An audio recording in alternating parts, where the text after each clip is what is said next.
your forecast first. Sponsored by Matex Heating, Cooling, and Plumbing. Well, take a look at the Roofing Dog iNet Bratcher weather camera, and you can see that we have got that sun setting on what has been a sunnier Tuesday. Not too bad out there, but temperatures definitely did remain quite cool across the area. Clear skies here tonight, and temperatures that only made it to the 40s in a lot of areas, and it's now down to 41 in Champaign after that sun is set. 40 in Watsika, a cool start to tomorrow morning. That's the Neal Street camera as people make their way home tonight. Temperatures down to near freezing by 11 o'clock. We've got to talk about a little bit of precipitation in the forecast. Some light rain, maybe a few snowflakes. We'll show you when to expect that coming up. WCIA 3 News starts right now. Now on WCIA 3 News. Teaching assistants in Decatur are rallying yet again, but this time it's not for a strike. Find out what they're demanding now. After a dog was found trapped in a cage in a lake, it's the question hundreds of you have been asking. Where is it going next? And a 19-year-old was arrested after sneaking onto a bus and walking into a middle school. White police say he beat up a student when he got here. You're watching your local news leader. This is WCIA 3 News at 5. We have tremendous support from the community, and many of them are going to be out here tonight. Teaching assistants in Decatur will be rallying ahead of the school board meeting tonight. This time, they're bringing attention to the fallout that happened after the 3-day strike was suspended on Friday.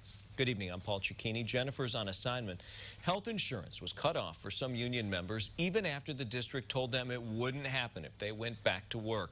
District staff worked through the weekend to fix it, and all benefits have since been reinstated. TAs say the problem goes beyond this issue. WCIA 3's Jennifer Jensen's live in Decatur tonight. So, Jennifer, what is their plan of action now? Paul, after the rally, teaching assistants and parents plan to walk in on that school board meeting tonight. The school district and the teaching assistants union have been unsuccessfully negotiating contract terms since April. The contention centers around what the union says are unaffordable costs of health insurance. The union plans to address this at tonight's board meeting. Our members, are very fired up.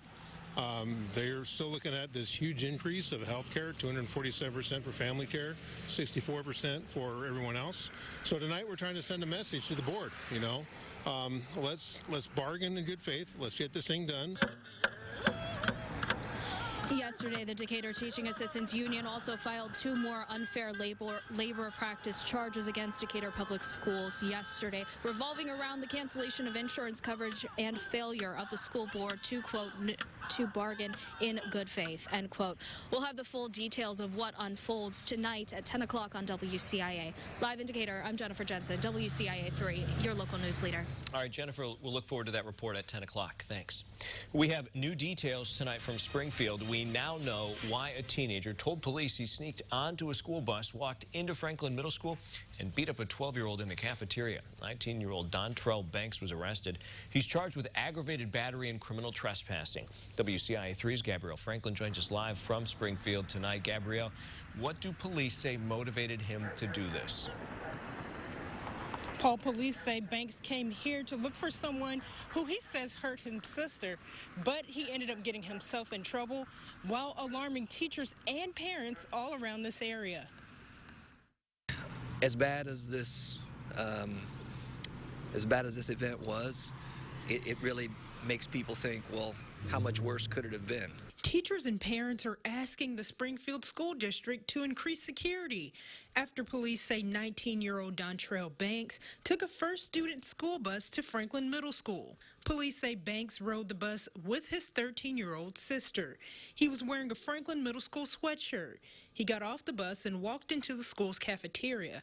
That's where police say he beat up a 12-year-old who he says hurt his sister. In a statement, the district says safety remains their highest priority, writing, "We are grateful for the vigilant efforts of the Franklin staff supervising the cafeteria who recognized immediately that the individual was not supposed to be there, intervened, and called for additional security."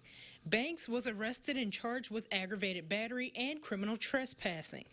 Anybody who would work in a building where this would occur would obviously be concerned. Teachers with the Springfield Education Association shot down a contract from the district last night. One of their main concerns has been school security. We're increasing concern from external threats within our own communities, but but part of it is also our internal safety and security. Do our students feel safe in their own settings? Do our employees feel safe and secure in their day-to-day operations?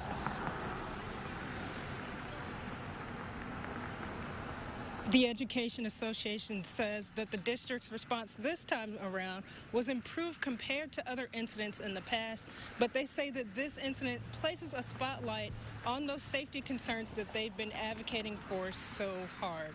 Right now, we're live at Franklin Middle School. Gabrielle Franklin, WCIA 3, your local news leader. All right, Gabrielle, thanks for that update.